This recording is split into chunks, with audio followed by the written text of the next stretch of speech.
ہمارا موضوع ہے علم الکلیسیا۔ یہ بہت ہی اہم موضوع ہے اور اس کا تعلق زیادہ تر ہم سب سے ہے، اس لیے ہم کوشش کریں گے کہ مل جل کے اس موضوع کے بارے میں سیکھیں، بات چیت کریں۔ تو سب سے پہلے میں مکتبہ نامین پاکستان کے چیئرپرسن اور بورڈ ممبرز کو مبارکباد دیتی ہوں، جو پورا سال مومنین کی تربیت کے لیے کچھ نیا سوچتے ہیں، نئے نئے موضوعات کو متعارف کراتے ہیں تاکہ مومنین کی الہیاتی تربیت کو ممکن بنایا جا سکے۔ اور اس فضل اور برکت کے لیے میں مکتبہ نامین پاکستان کی شکر گزار بھی ہوں کہ مجھے بھی موقع ملا کہ میں اس ٹاپک پہ تیاری کروں، بات چیت کروں اور مل جل کے ہم اس ٹاپک کے بارے میں سیکھیں گے۔ تھوڑا سا جب ہم کلیسیا کا لفظ بولتے ہیں یا کلیسیا کے بارے میں بات چیت کرتے ہیں تو آپ سب کے مائنڈ میں کیا لفظ یا ایک چھوٹا سا جملہ آتا ہے؟ سب نے باری باری بتانا ہے، لیکن جلدی جلدی ہم کوشش بھی کریں گے مل جل کے، لیکن جلدی جلدی سیکھیں۔ ایمانداروں کی جماعت، جی جلدی جلدی کوئی بھی بولتا جائے، کچھ بھی آپ کے ذہن میں آپ کلیسیا، جی دعا کرنے والے لوگ، ٹھیک ہے، اور اوکے ویری گڈ، لوگوں کا گروہ، ٹھیک ہے، اور جی جماعت گروہ، ٹھیک ہے، اور کسی کے ذہن میں سوری روحانی خاندان، جی ٹھیک ہے، اور کوئی مسیح کا اسراری بدن، گڈ، اور مسیح کی جماعت۔ تو یہ وہ تمام الفاظ ہیں جب ہم کلیسیا کا لفظ بولتے ہیں، ہم چرچ کی جب بات کرتے ہیں تو ایک دم سے جو الفاظ جو جملے ہمارے ذہن میں آتے ہیں، جو آپ نے ابھی بتایا کہ آپ جب کلیسیا کے بارے میں سوچتے اور بات کرتے ہیں آپ کیا کیا سوچتے ہیں یا ایک دم سے آپ کے ذہن میں کیا بات آتی ہے۔ تو ابھی ہم کوشش کریں گے مل جل کے ہم کلیسیا کے بارے میں سیکھیں۔ علم الکلیسیا کیا ہے؟ کلیسیا کا علم ہے۔ ہم سیکھیں گے کہ کلیسیا کیسے بنی، کیسے شروع ہوئی، کلیسیا کیا ہے اور ہم اس کا حصہ کیوں ہیں۔ تو سب سے پہلے جو کلیسیا ہے، اگر ہم اس کے لفظی معنی دیکھیں تو وہ ادارہ ہے، ایک تنظیم ہے یا ایک ڈھانچہ ہے، ایک سٹرکچر ہے۔ لیکن ہم تھوڑا تھوڑا جیسے جیسے آگے بڑھیں گے تو ہم کلیسیا کی جو تعریف ہے وہ کیتھولک نقطہ نظر سے دیکھیں گے کہ کیتھولک کلیسیا کی کیا تاریخ ہے۔ جب ہم کلیسیا کا لفظ پڑھتے ہیں، ہم اس کی تاریخ پڑھتے ہیں کہ کلیسیا کہاں سے شروع ہوئی، تو سب سے پہلے ہمیں پتہ چلتا ہے کہ روم میں جب ہیرودیس بادشاہ اپنے تخت پہ بیٹھتا تھا تو وہ ایک مجلس بلاتا تھا۔ سب سے پہلے وہ ایک مجلس بلاتا تھا، تو مجلس میں چنے ہوئے لوگ آتے تھے اور انویٹیشن لوگ آتے تھے اور وہ لوگ بادشاہ کے سامنے بیٹھتے تھے، بات چیت کرتے تھے۔ تو وہ چنے ہوئے لوگ جن کو بلایا جاتا تھا وہ آپس میں متحد رہتے تھے، بات چیت کرتے تھے جب تک ان کی کونسل جاری رہتی تھی۔ تو اس جماعت کو جو بادشاہ کے سامنے بیٹھتی تھی اس کو کلیسیا کہتے تھے، سب سے پہلے جب کلیسیا کا آغاز ہوا۔ اور یہ جو کلیسیا تھی یہ وقتی تھی، بادشاہ ان کو ایک اسپیسیفک ٹائم کے لیے بلاتا تھا، بادشاہ کے سامنے وہ بیٹھتے تھے، بات چیت کرتے تھے، ان کو کلیسیا کہا جاتا تھا۔ لیکن جب کونسل ان کی مجلس ختم ہو جاتی تھی تو وہ کلیسیا بھی ختم ہو جاتی تھی، ٹھیک ہے۔ یہ اس کی جو تاریخ ہے، اس کا ہسٹوریکل بیک گراؤنڈ کلیسیا کا وہ یہ ہے۔ پھر ہم دیکھتے ہیں کہ آہستہ آہستہ جب تک یہ اجلاس جاری رہتے کلیسیا قائم رہتی اور اس کے بعد وہ کلیسیا ختم ہوتی، ان کی جو مجلس ہے یا میٹنگ ہے جیسی ختم ہوتی تو وہ کلیسیا ٹوٹ جاتی، اور یہ تمام لوگ بلائے ہوئے چنے ہوئے لوگوں کی جماعت تھی جن کو کلیسیا کہتے تھے۔ ابھی ہم کیتھولک کلیسیا کے نقطہ نظر سے تھوڑا سا کلیسیا کو جاننے کی کوشش کریں گے کہ ہم کیتھولک کلیسیا کا حصہ ہیں تو ہماری کلیسیا کس طرح بنی، کس طرح اس کا آغاز ہوا۔ جب ہم عید پینتیکوست مناتے ہیں تو اس دن کی جو انجیل تھی، کوئی بتا سکتا ہے اگر کسی کو تھوڑا بہت یاد ہے تو کون سی انجیل سے تلاوت لی گئی تھی؟ تھوڑا سا اگر آپ کو حوالہ یاد نہیں ہے تو تھوڑے سے کوئی الفاظ یا کچھ بھی بتائیں۔ اوکے اوکے، وہ تلاوت تھی، جی تلاوت تھی، ٹھیک ہے۔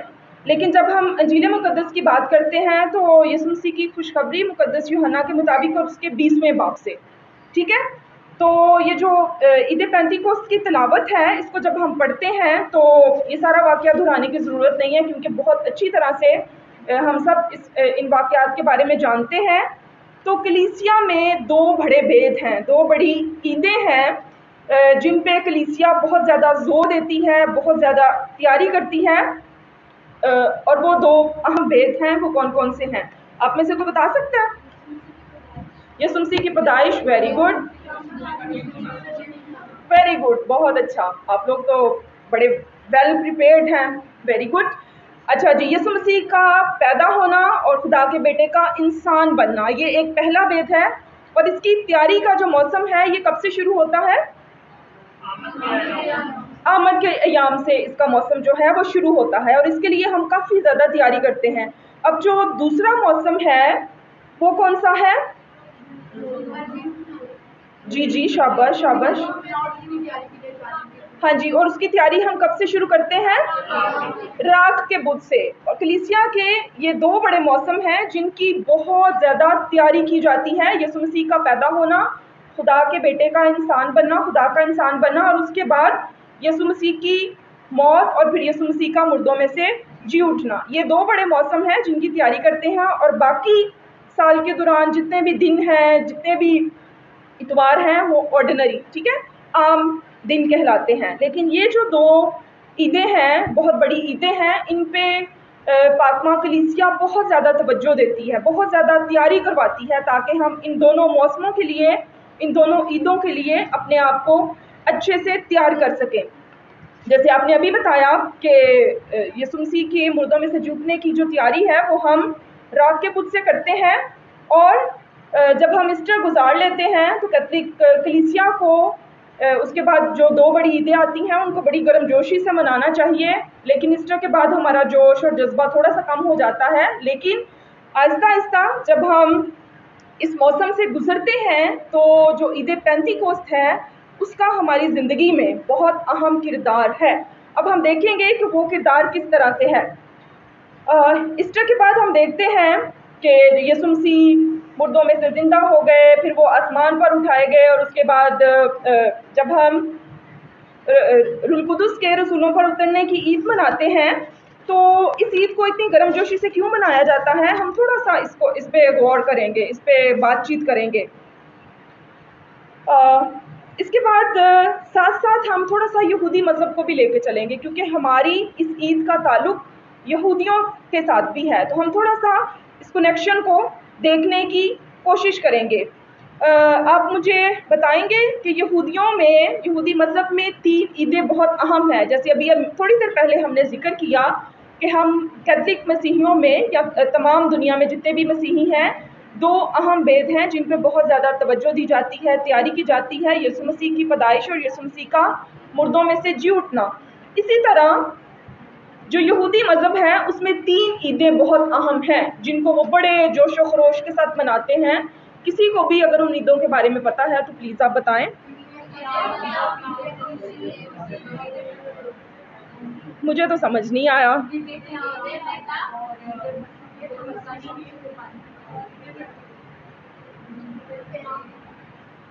عید پینتیکوست تو نہیں ہے نا، عید پینتیکوست تو کیتھولکس کی ہے۔ اوکے چلیں جی، ابھی باری باری میں آپ کو تینوں عیدوں کے بارے میں بتاؤں گی۔ عید خمسین ہے، عید قیام ہے اور عید فصح ہے۔ ابھی ہم ان ساری عیدوں کے بارے میں سیکھیں گے اور جانیں گے۔ ان عیدوں کا جاننا ہمارے لیے بہت ضروری ہے، کیونکہ اسی دن جب ان میں سے ایک عید منائی جاتی ہے تو اسی دن پینتیکوست بھی ہوتا ہے۔ اس لیے یہ جو کنیکشن ہے، ہسٹوریکل بیک گراؤنڈ جو ہے، اس کو جاننا بہت زیادہ ضروری ہے۔ ہم دیکھتے ہیں کہ یہودی مذہب میں جب عیدیں منائی جاتی تھی تو جو تمام لوگ ہیں وہ عیدیں منانے کے لیے کہاں جاتے تھے؟ یروشلم میں جاتے تھے۔ اب کسی کو پتا ہے کہ یہ جو ان کی 3 بڑی عیدیں ہیں وہ کتنے دن منائی جاتی تھیں؟ کوئی بتا سکتا؟ جس کو بھی پتا ہے کانفیڈنس سے بتائیں۔ 7 دن، ویری گڈ۔ یہ جو تینوں بڑی عیدیں ہیں یہ 7 دن منائی جاتی تھی، 7 دن لگاتار عید منائی جاتی تھی، عبادتیں ہوتی تھیں، جلوس نکالے جاتے تھے، اور تمام مرد خواتین اور بچے جائیں یا نہ جائیں، لیکن جو مرد ہیں ان کا ان عیدوں میں شرکت کرنا بہت ضروری تھا. اور جب وہ جاتے تھے تو وہ کیا کرتے تھے، وہ اپنے ساتھ کچھ نہ کچھ خدا کے لیے نظر گزرانے کے لیے لے کے جاتے تھے، خالی ہاتھ نہیں جاتے تھے. اور جیسے میں نے بتایا کہ یہ 7 دن عید ہوتی ہے، اور سال میں 3 بڑی عیدیں ہیں جن کو یہودی بڑے جوش و خروش سے مناتے ہیں. عید فصح، عید فصح کے بارے میں کوئی جانتا ہے کچھ؟ ایک جملے میں کچھ بھی کوئی بتانا چاہے تو. عید فصح. Okay, very good. اور کوئی کسی کے ذہن میں کوئی فرق بات ہو تو؟ جی اوکے. عید فصح یہودی بڑے جوش و خروش اور بڑے اہتمام کے ساتھ مناتے ہیں، اور یہ خاندان کی عید ہے جس میں پورا خاندان بیٹھتا ہے، اور وہ فصح کی پہلے بہت زیادہ تیاری کی جاتی ہے. اور ان کو عید منانے کا جو مقصد ہے وہ یہ ہے کہ وہ مصر کی غلامی سے نکلے اور انہوں نے بحیرہ کلثم کو پار کیا. وہ ساری سٹوری اپنے بچوں کو سناتے ہیں. اور یہ جو عید فصح ہے اس میں خاندان میں ماں یا بڑی بہن وہ اس کی قیادت کرتی ہے اس نماز کی. تو اس طرح یہ جو عید ہے یہ بڑے جوش و خروش اور بڑی تیاری کے ساتھ منائی جاتی ہے. پھر جو دوسری بڑی عید ہے وہ ہے عید خیام. عید خیام کے بارے میں کوئی کچھ بتانا چاہے؟ کسی کو کچھ پتہ ہے؟ خیموں کی عید، نام سے ظاہر ہے، خیام سے خیموں کی عید. اور جب یہ عید منائی جاتی ہے تو یہودی کیا کرتے ہیں، گھر کے باہر یا کھلی جگہ میں چھوٹے چھوٹے خیمے لگاتے ہیں، چھوٹے چھوٹے ٹینٹ لگاتے ہیں، تمبو لگاتے ہیں، اور وہ ان میں رہتے ہیں اور اس واقعہ کو یاد کرتے ہیں جب ان کے آباء و اجداد 40 کتنی دے رہے تھے 40 سال وہ سفر کرتے رہے بیابانوں میں. تو اس یاد کو منایا جاتا ہے کہ ہمارے باپ دادا کس طرح بیابانوں میں جنگلوں میں رہے، اور اپنے بچوں کو وہ اپنی سٹوری بڑی اچھی طرح سے سناتے ہیں. اب جب ہم پینتیکوست کی بات کرتے ہیں تو جو عید پینتیکوست ہے، پینتیکوست یونانی زبان کا لفظ ہے اور اس کے معنی بھی 50 ہیں. اور جب ہم خیام کی بات کرتے ہیں تو یہ عربی زبان کا لفظ ہے اور اس کے معنی بھی 50 ہیں. پینتیکوست کے دن یہودیوں کی عید خمسین ہے، اور یہ جو عید خمسین ہے اس میں کیا ہوتا ہے، اس عید کو کس طرح منایا جاتا ہے، وہ اس بات کو یاد کرتے ہیں کہ حضرت موسیٰ کو کوہ سینا پہاڑ پر شریعت ملی تھی اور اس دن یہودی مذہب شروع ہوا تھا. جس دن ہم عید پینتیکوست مناتے ہیں اس دن یہودی کیا کرتے ہیں، کون سی عید مناتے ہیں، عید خمسین مناتے ہیں. اور یہ یاد کیا کراتی ہے ان کو عید، موسیٰ کو کوہ سینا پہاڑ پر شریعت ملی تھی اور وہ تختیوں کی صورت میں جو بنی اسرائیل اور خدا کے درمیان جو عہد باندھا گیا تھا اس دن یہودی مذہب شروع ہوا تھا. اس کے ساتھ ساتھ وہ ایک اور خوشی بھی مناتے ہیں، اور وہ خوشی یہ ہے جب سلیمان بادشاہ نے ہیکل بنائی تو اسی دن جس دن ہم عید پینتیکوست مناتے ہیں اور یہودی عید خمسین مناتے ہیں اس کے ساتھ ساتھ ہی دوسری جو عید منائی جاتی ہے وہ ہے ہیکل کی برکت. اسی دن ہیکل کی برکت بھی ہوئی تھی. جو سلیمان بادشاہ تھا اس نے اسی دن کو چنا اور اسی دن کو ہیکل کی برکت ہوئی. تو اسی لیے یہ جو سارے دن ہیں، ساری عیدیں جو ہیں، عید پینتیکوست کا دن بہت بڑا ہے. یہودی بھی اس کو مناتے ہیں اور مسیحی بھی اس کو مناتے ہیں. اب اس کے جو ہسٹوریکل بیک گراؤنڈس ہیں یہ تھوڑے تھوڑے فرق ہیں. اگر یہاں تک آپ کو کسی بات میں کوئی کلیریفیکیشن چاہیے یا کسی چیز کی سمجھ نہیں آئی تو بتا دیں، ورنہ پھر ہم آگے چلیں گے. ٹھیک ہے جی. تو یہ یہودیوں کے لیے اور ہم مسیحیوں کے لیے یہ عیدیں بہت ہی اہم ہیں. اور یہ جو عید خمسین ہے اس کو پہلے پھلوں کی عید بھی کہتے ہیں، اور اس میں جو پھل ہے اس کا مطلب فضل بھی ہے. جو نذرانے تھے وہ لائے جاتے تھے اور خدا کے حضور پیش کیے جاتے تھے، اور اس کے ساتھ ساتھ جو اولاد ہے اولاد کو بھی پھل کہا جاتا ہے، اور اولاد کو بھی خدا کے حضور جو یہودی لوگ ہیں وہ پیش کرتے تھے. تو اس طرح یہ عیدیں بڑے جوش و خروش سے منائی جاتی تھی. اب تھوڑا سا ہم اپنے ٹاپک کی طرف آتے ہیں.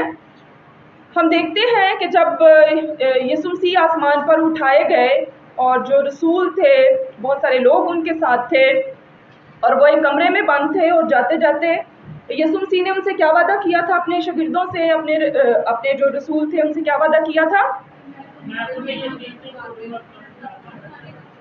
جب جاؤں گا تو پھر کیا کروں گا؟ مددگار بھیجوں گا۔ جی، اب ہم دیکھتے ہیں کہ تمام لوگ رسول ایک کمرے میں بند ہیں، اور روح القدس جب نازل ہوتا ہے تو پھر کیا ہوتا ہے؟ ہر کوئی اپنی اپنی زبان میں خدا کی پرستش کرتا ہے، عبادت کرتا ہے، فرق فرق زبان بولتا ہے۔ اب یہ جو لوگ ایک کمرے میں بیٹھے ہیں، تو جو جلیلی لوگ تھے وہ ان کو کیا سمجھتے تھے؟ یہ ان پڑھ ہیں، یہ جاہل ہیں، تو یہ کس طرح ممکن ہے کہ یہ ہماری زبان بولتے ہیں؟ تو اس ٹائم پہ بھی ان لوگوں کو تعصب کا جو سامنا ہے وہ کرنا پڑا، اور اس کے بعد یہ جو سارا واقعہ ہوا، اس کو آپ بائبل میں آپ نے بہت دفعہ سنا، بہت دفعہ پڑھا ہے، اس کو دوبارہ سے ریوائز کرنے کی ضرورت نہیں ہے۔ پھر ہم دیکھتے ہیں کہ جو مقدس پطرس ہیں وہ تقریر کرتے ہیں، اور اس کی وجہ سے بہت سارے لوگوں کے جو دل ہیں وہ چھپ گئے، اور انہوں نے اپنے اندر ایک قوت محسوس کی، اور پھر ایک ہی دن میں تقریباً 3000 لوگوں نے بپتسمہ لیا، اور عید پینتیکوست جو ہے وہ کلیسیا کی سالگرہ کا دن ہے، کلیسیا کے جنم کا دن ہے۔ عید پینتیکوست کے دن ہی جو کلیسیا ہے اس کی پیدائش ہوئی۔ پھر ہم دیکھتے ہیں جب کلیسیا پیدا ہوئی، کلیسیا بن گئی، تو اسی دن عید پینتیکوست کے دن پہلی دفعہ لوگوں کو بپتسمہ دیا گیا، اور ہماری کلیسیا اسی دن سے آغاز پاتی ہے۔ اور یہ رسولوں کے لیے بھی بہت بڑی تھی۔ یسوع مسیح جب آسمان پر چلے گئے، اور آپ کو پتہ ہے اس ساری سٹوری کا کہ وہ بہت پریشان تھے، دکھ میں تھے، تکلیف میں تھے، پریشان تھے کہ شاید ابھی ہم اوپنلی خدا کے کلام کی بشارت نہیں دے سکتے، لیکن جب روح القدس ان کو ملا اور ان کو قوت اور حکمت ملی تو انہوں نے کیا کیا؟ رسولوں نے منادی شروع کی، اور جب منادی شروع کی اور کلیسیا پھیلنا شروع ہوئی، کیونکہ شروع میں سب یہودی تھے، اور جب کلیسیا پھیلتی چلی گئی، اور اس ٹائم پہ ہیکل میں اور عبادت خانوں میں جو یہودی تھے وہ جا کے خدا کے کلام کی بشارت دیتے تھے، یسوع مسیح کے جی اٹھنے کی بشارت دیتے تھے۔ تو پھر جو یہودی تھے انہوں نے منع کیا کہ ہم یسوع مسیح کو نہیں مانتے، تو ان کو اجازت نہیں ہے کہ ہمارے عبادت خانوں میں یا اوپنلی لوگوں کو خدا کی بشارت دیں، یسوع مسیح کی بشارت دیں، یسوع مسیح کے جی اٹھنے کی منادی کریں۔ اب میرا آپ سے ایک چھوٹا سا سوال یہ ہے، ابھی یہودیوں نے جو مسیحی ہیں ان کو قبول نہیں کیا، اور وہ ان کو اجازت نہیں دے رہے کہ وہ ان کے پاس آئیں اور کھلے عام یسوع مسیح کی منادی کریں، اور انہوں نے ان کو اپنے سے علیحدہ کیا۔ یہ فرق بات ہے کہ جو ابتدائی مسیحی تھے وہ بہت سے یہودی تھے جو یسوع مسیح کے جھوٹنے پہ ایمان لے کے آئے اور وہ مسیحی ہوئے۔ اگر یہودی لوگ رسولوں کو اور ان کے تمام ساتھیوں کو اجازت دیتے کہ وہ ان کے عبادت خانوں میں آئیں، ان کے ساتھ رہیں، یسوع مسیح کی منادی کریں، تو آج کلیسیا کیسے ہوتی؟ اب سب کا پوائنٹ آف ویو فرق ہو سکتا ہے، آپ کا نقطہ نظر فرق ہو سکتا ہے۔ آپ کیا محسوس کرتے ہیں اگر یہودی لوگ رسولوں کو منع نہ کرتے، لوگوں کو منع نہ کرتے کہ وہ عبادت خانوں سے باہر جا کے تعلیم دے، تو آج کلیسیا کیسی ہوتی؟ کوئی بھی جواب دے سکتا ہے، کچھ بھی۔ جی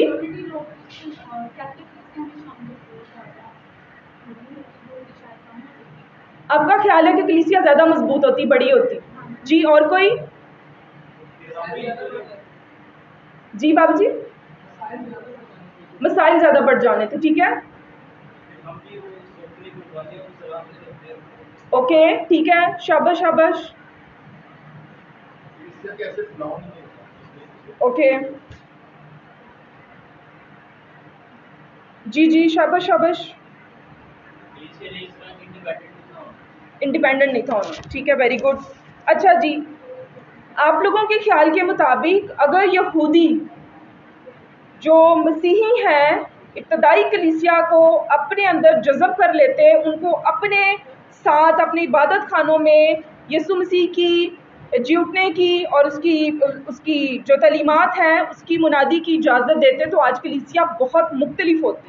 اس کے بعد ہم دیکھتے ہیں جیسے جیسے رسولوں نے یہ فیصلہ کیا کہ ہم یسوع مسیح کی منادی جائیں پوری دنیا میں کریں، اور وہ مختلف علاقوں میں گئے، اور انہوں نے جب منادی شروع کی تو اس کے ساتھ ہی ہم دیکھتے ہیں جب کلیسیا پھیلتی گئی، کلیسیا بڑھتی گئی تو کیا ہوا، مسیحیوں پہ ظلم بھی ہوا، مسیحیوں کی جو اذیتیں ہیں، اظہار ثانیوں کا دور شروع ہوا، کیونکہ شروع میں مسیحیت اتنی تیزی سے پھیلی، یسوع مسیح کی جو جیتنے کی منادی ہے جب کی تو لوگوں نے بڑی فراخ دلی سے اس تعلیم کو قبول کیا اور بہت زیادہ لوگ مسیحیت میں شامل ہونا شروع ہو گئے، اور اس ٹائم کیا ہوا کہ جو بادشاہت تھی وہ بھی خطرے میں آ گئی، اور انہوں نے محسوس کیا کہ جو مسیحی لوگ ہیں وہ بڑی سپیڈ سے پھیل رہے ہیں، بہت زیادہ بڑھ رہے ہیں، تو ایک وقت ایسا آئے گا کہ یہ زیادہ مضبوط ہو جائیں گے اور یہ ہمیں دبا لیں گے۔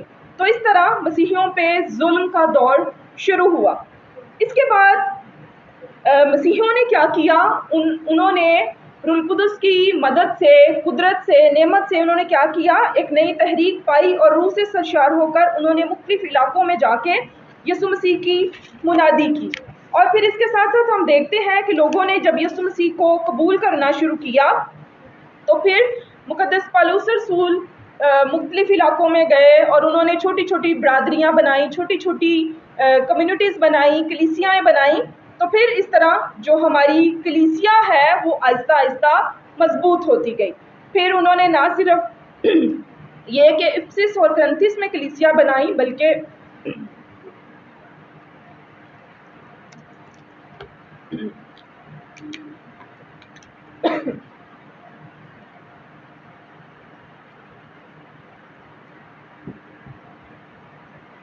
ہم دیکھتے ہیں کہ جو رسول تھے ابتدائی کلیسیا میں وہ ہر جگہ پہ کلیسیا کی لک آفٹر نہیں کر سکتے تھے، وہ ہر جگہ پہ مسیحیوں کو نہیں سنبھال سکتے تھے، تو انہوں نے کیا کیا، مختلف جگہوں پہ بزرگ مقرر کیے، جو پڑھے لکھے لوگ تھے، سمجھدار لوگ تھے، ان کو مقرر کیا کہ وہ کلیسیا کو دیکھیں، اور یہ جو بزرگ تھے یہ لوگوں کو اکٹھا کرتے تھے، شام کو مل کے بیٹھتے تھے، روٹی توڑتے تھے، اور شروع کی کلیسیا اتنی مضبوط تھی کہ لوگوں کے پاس جو کچھ بھی ہوتا وہ سب کچھ لے کے آتے اور رسولوں کے پاؤں پہ رکھتے، اور وہ سب شراکت سے، پیار اور محبت سے آپس میں مل جل کر رہتے۔ آج کی جو صورتحال ہے، اب سب اس کا اپنی روزمرہ زندگی میں تجربہ کرتے ہیں کہ کہانت کے سیکرامنٹ میں مخصوصیت جب ہوتی ہے، جب کاہن بنتے ہیں تو کاہن بھی روٹی توڑتے ہیں، لیکن کاہنوں کا روٹی توڑنا اور ابتدائی کلیسیا میں جب ہم دیکھتے ہیں جو بزرگ تھے، جو روٹی توڑتے تھے، جو جماعت کو اکٹھا کرتے تھے، ان کے سٹائل میں اور آج کی کلیسیا میں بہت زیادہ فرق ہے۔ آپ مجھے بتائیں کہ ہماری جو موجودہ کلیسیا ہے اس میں آپ شراکت، پیار اور محبت کا عمل کس طرح دیکھتے ہیں؟ ابھی جو ہماری موجودہ کلیسیا ہے، بہت دفعہ فادر صاحبان کے ساتھ آپ کا واسطہ پڑتا ہے، بہت سارے کاموں کے لیے آپ کو ان سے رابطہ کرنے کی ضرورت پڑتی ہے، تو میں نے آپ کو یہ بتایا کہ ابتدائی کلیسیا کیا کرتی تھی۔ ابھی آپ 2-3 لوگ مجھے تھوڑا تھوڑا بتائیں کہ ہماری جو موجودہ کلیسیا ہے اس میں جو کہانت کا سیکرامنٹ ہے اور جو ہمارے کاہن ہیں ان کی شراکت کیسی ہے مومنین کے ساتھ۔ آپ کا جو بھی تجربہ ہے، ہر کسی کا مختلف تجربہ ہو سکتا ہے، جو بھی آپ محسوس کرتے ہیں آپ بتائیں۔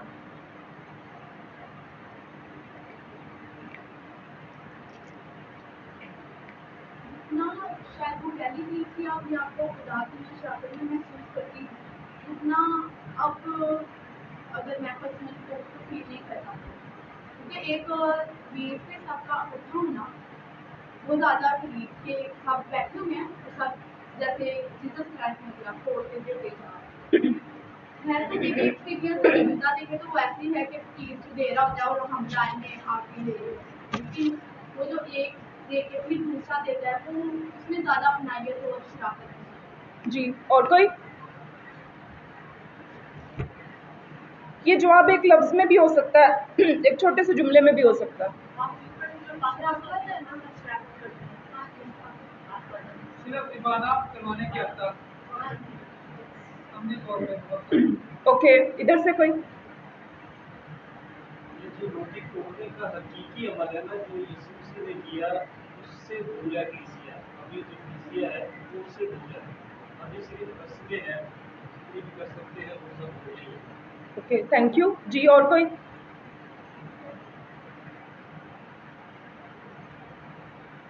چلیں جی، کیونکہ کلیسیا کی بات ہے اور ہم 99% جو ہے جو ہم ریپریزنٹ کرتے ہیں اپنے آپ کو، وہ ہم یہاں پہ بیٹھے ہوئے ہیں، تو ہم کوشش کریں گے مل جل کے سیکھیں. اور کہیں پہ بھی جب ہم جاتے ہیں، کسی بھی آفس میں، کسی بھی پروگرام میں، اس کی خوبصورتی یہ ہوتی ہے کہ جو بات جہاں پہ ہو اس کو وہیں پہ رہنا چاہیے. ٹھیک ہے، ہم کلیسیا کے بارے میں بات کر رہے ہیں، بہت سارے لوگ مختلف آفیسز سے ہیں، ڈائسیز سے ہیں، تو یہاں پہ ہم کلیسیا کے خلاف کوئی بات نہیں کر رہے. ہم جو حقیقت ہے، جو ہم فیس کرتے ہیں، جیسے ہم کلیسیا کو دیکھتے ہیں، جو ہمارا کلیسیا کے ساتھ تجربہ ہے، ہم ان چیزوں کے بارے میں بات کر رہے ہیں. ہم کلیسیا کا اہم جز ہیں، ہم کلیسیا کا حصہ ہیں، تو ہمیں پورا حق ہے کہ ہم کلیسیا کے بارے میں بات کریں. ہم کلیسیا کو کس طرح دیکھنا چاہتے ہیں، ہم اس کے بارے میں بات کر سکتے ہیں. تو یہ ہمیں کوئی نہیں کہہ سکتا کہ آپ کلیسیا کے بارے میں اس طرح بات نہیں کر سکتے. یہ تو پوپ فرانسس ابھی جب سے وہ پوپ بنے ہیں، وہ تب سے اس بات کی طرف توجہ دلانے کی کوشش کر رہے ہیں کہ مومنین کی شراکت کو ممکن بنایا جائے اور مومنین کو بولنے کا موقع دیا جائے، مومنین کی کلیسیا میں شراکت کو ممکن بنایا جائے. تو اس لیے اگر کسی کو کوئی بات بہت بری لگ جائے یا کسی کو اچھا نہ لگے کہ ہم فادرز کے بارے میں اس طرح کی باتیں کر رہے ہیں، تو اس میں برا منانے کی ضرورت نہیں. ٹھیک ہے، چلیں جی. پھر ہم دیکھتے ہیں کہ ابتدائی کلیسیا میں جو بزرگ تھے وہ لوگوں کی رہنمائی کرتے تھے، اور ان کے چناؤ کے وقت بھی بہت زیادہ شرائط رکھی جاتی تھی کہ وہ نیک ہوں، اچھے ہوں، ان کا کردار اچھا ہو، لوگوں کے ساتھ ان کا اٹھنا بیٹھنا، ان کا میل ملاپ اچھا ہو. تو ایسے لوگوں کو بزرگ مقرر کیا جاتا تھا. بزرگ کا مطلب یہی نہیں ہے کہ جو بہت بوڑھا ہو، جو بیچارہ اٹھ بھی نہ سکے، تو اس کو کلیسیا پہ مقرر کیا جاتا تھا کہ وہ دیکھیں عہدے کے لحاظ سے. ہم بزرگ کی بات کرتے ہیں جو موزیز ہو، اس وقت کے مطابق جو موزیز لوگ تھے ان کو کلیسیا کی رہنمائی کا جو کام ہے وہ دیا جاتا تھا. پھر ہم دیکھتے ہیں کہ آہستہ آہستہ کلیسیا پھیلتی گئی، بڑھتی گئی، مضبوط ہوتی گئی. اور کلیسیا میں ابتدائی کلیسیا کی جب ہم اسٹڈی کرتے ہیں تو ہمیں پتہ چلتا ہے کہ ابتدائی کلیسیا میں جو پیار اور محبت اور روٹی کا توڑے جانا اور مل جل کے بیٹھنا، شراکت کرنا، یہ بہت زیادہ ضروری تھا. پھر وہ جب آپس میں بیٹھتے تھے، خدا کی تمام نعمتوں کو جو ان کو ملتی تھی ان کو بانٹتے تھے، تو وہ خدا کا شکر کرتے تھے، وہ بہت زیادہ خدا کے شکر گزار تھے. پھر اس کے ساتھ ساتھ ہم دیکھتے ہیں کہ جہاں پہ بہت سارے لوگ اکٹھے رہتے ہیں وہاں پہ کچھ برائیاں بھی ہیں، کچھ غلط چیزیں بھی جنم لیتی ہیں. تو جو ایسی غلط باتیں تھیں یا کچھ روایات تھیں جو غلط تھیں، تو پولس رسول ناراض بھی ہوتے تھے، پھر لوگوں کی تنبیہ بھی کرتے تھے، ان کو سمجھاتے بھی تھے کہ جو کلیسیا کا بنیادی مقصد ہے وہ پیار، محبت اور شراکت ہے. اس طرح جو ابتدائی مسیحی برادریاں ہیں ان کی بنیاد اور محبت اور پیار میں تھی، اور جو مسیحی تھے وہ ایک دوسرے کے لیے محبت اور پیار کا نمونہ تھے، شراکت کا نمونہ تھے. وہ ایک دوسرے کو پیار کرتے تھے، ایک دوسرے کے کاموں میں ان کو سپورٹ کرتے تھے، کیونکہ جب ابتدائی کلیسیا بنی تو ان کے پاس اتنے وسائل نہیں تھے. اس طرح سے وہ جن کے پاس کچھ تھا وہ دوسروں کو دیتے تھے، دوسروں کے لیے اپنے دروازوں کو کھولتے تھے، اپنے ہاتھوں کو، اپنے دلوں کو کھولتے تھے تاکہ کلیسیا پروان چڑھ سکے. پھر اسی طرح برادریاں بڑھتی گئیں، پھیلتی گئیں اور کلیسیا مضبوط ہوتی گئی. پھر ایک ٹائم ایسا آیا کہ جب مسیحیت بہت زیادہ بڑھ گئی، بہت زیادہ پھیل گئی، تو پھر جو بہت ساری تنظیمیں تھیں اور حکومت جو تھی وہ خطرہ محسوس کرنے لگی مسیحیوں سے، اور پھر مسیحیوں کی جو پریشانی ہے اس کا دور شروع ہوا. اب ہم دیکھتے ہیں کہ جب کلیسیا میں پریشانیاں اور اذیتیں بڑھیں تو کلیسیا دن بہ دن اور زیادہ مضبوط ہوتی گئی. جیسے جیسے ان کو تکلیفیں ہوتی تھیں، ان کو پریشانیاں ہوتی تھیں، اذیتیں ملتی تھیں، تو ویسے ویسے ان کا ایمان مضبوط ہوتا تھا اور جو مسیحیت تھی وہ پھیلتی گئی. پھر اتنا زیادہ مسیحیت پھیل گئی کہ اس ٹائم کا جو بادشاہ تھا اس کو بھی وہ بھی مذہب سے متاثر ہوئے بغیر نہ رہ سکا، اور اس نے بھی مسیحیت کو اپنا مذہب بنا لیا. کسی کو اس بادشاہ کا نام آتا ہے؟ کسی کو پتہ ہے؟ کانسٹنٹائن. ٹھیک ہے، ٹھیک ہو گیا. پھر اس نے بھی اس کو مسیحیت کو قبول کیا، اور جب اس نے بادشاہ نے مسیحیت کو قبول کیا تو مسیحیت کیا بن گئی؟ ایک سرکاری مذہب بن گئی. اور پھر بادشاہ کی طرف سے یہ فرمان جاری ہوا جس کو ہم شاہی اعلان یا فرمان ملان کے نام سے بھی یاد کرتے ہیں. اور جب بادشاہت کو ایک مذہب ملا اور مذہب کو بادشاہ کی پذیرائی ملی تو پھر مذہب نے بہت زیادہ ترقی کی، سرکاری مذہب بن گیا، ہر طرف مسیحیت پھیل گئی. لیکن اس کے بعد ہم دیکھتے ہیں یہ جو اعلان تھا، اگر کوئی ڈیٹ لکھنا چاہے تو لکھ سکتا ہے، یہ 313 میں یہ جو فرمان ملان ہے یہ جاری ہوا تھا. اور پھر اس کے بعد 325 میں پہلی کونسل ہوئی جس کو ہم کونسل آف نکایا کہتے ہیں. نکایا کی کونسل سب سے پہلی کونسل ہے، اور اس کونسل میں جو کونسٹنٹین بادشاہ تھا اس نے خود بھی شرکت کی، اور اس میں جو اہم نقطہ تھا جس پہ بات چیت کی گئی وہ تھا یسوع مسیح کی الوہیت، کہ یسوع مسیح خدا کا بیٹا ہے. اس موضوع پہ انہوں نے بات چیت کی.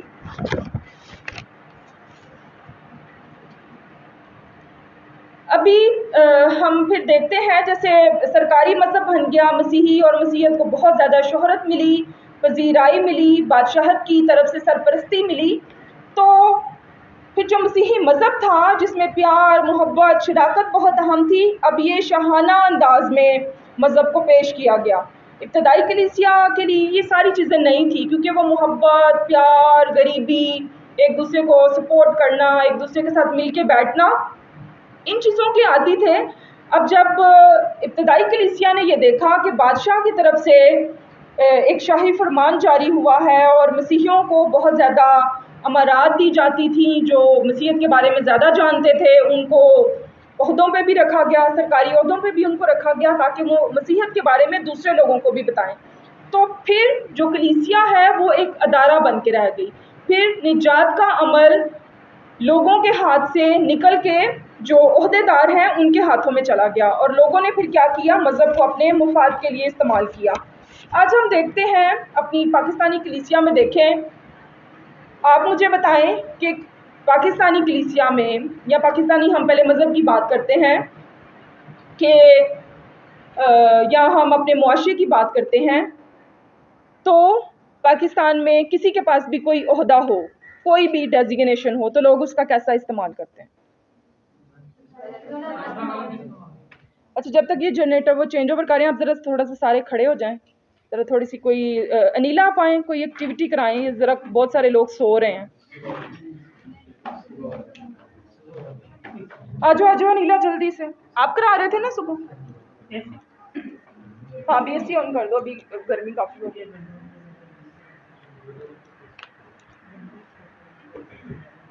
شاباش شاباش، چلیں.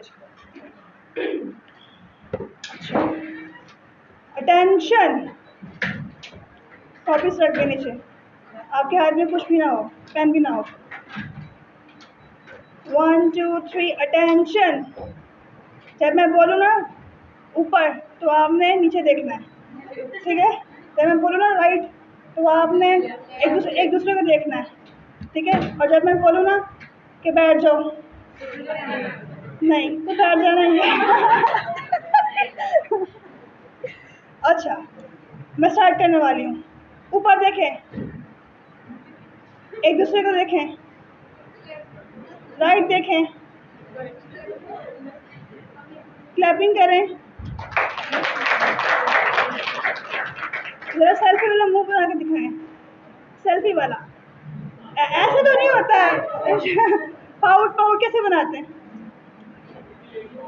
جس نے سب سے اچھا پاؤٹ بنایا اس کو 1 نمبر پلس ملیں گے. گفٹ نہیں ملے گا، لیکن جتنے آپ کے نمبرز بنیں گے آپ کو اس سے زیادہ گفٹ ملے گا. صحیح ہے؟ پرفی ملے گی جی ایس ٹی کی. اس سے پہلے ایچ ایس ٹی کی بھی برفی ملے گی. آپ کے لیے ایک بہت بڑی خبر نیوز ہے کہ ہمارے سر ریاض ڈیوڈ سر ایچ ایس ٹی مقرر ہو چکے ہیں. اب ان کی پی ایم ایس کی ٹریننگ ہے، تو ہم دونوں ٹریٹ لیں گے. آپ سب کی بھرپور تعلیوں میں ہم تالیاں بجائیں گے.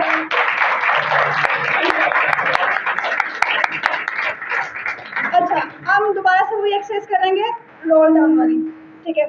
1 2 3 اسٹارٹ. 1 2 3 4 5 6 7 8 9 10. سیکنڈ رو والے تھرڈ رو میں آ جائیں. سیکنڈ رو والے تھرڈ رو میں آ جائیں. کس کی سیکنڈ رو ہے؟ اپنی جگہ شفل کریں، جگہ شفل کریں اپنی. سیکنڈ رو والے تھرڈ رو میں آئیں گے، فرسٹ والے سیکنڈ میں جائیں گے.